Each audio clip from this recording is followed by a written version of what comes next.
Welcome back to another technical deep dive here in the debug zone. Today we're tackling a big question and breaking it down with insights from other users. Hopefully this clears up some misconceptions and helps you get the answer you need. So buckle up, stay a little curious, and let's jump right in.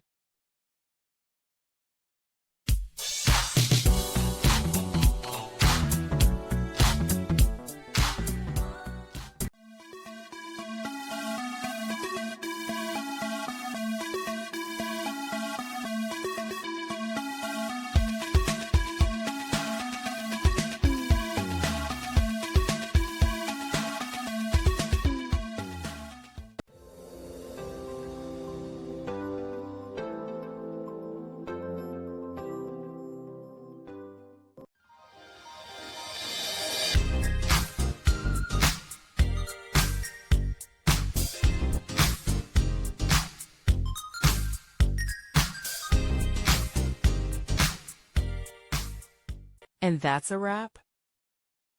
I hope you found the answer you were looking for. If you did, take a second to hit that subscribe button. It really helps out. And let me know in the comments which solution worked best for you. See you next time in the debug zone.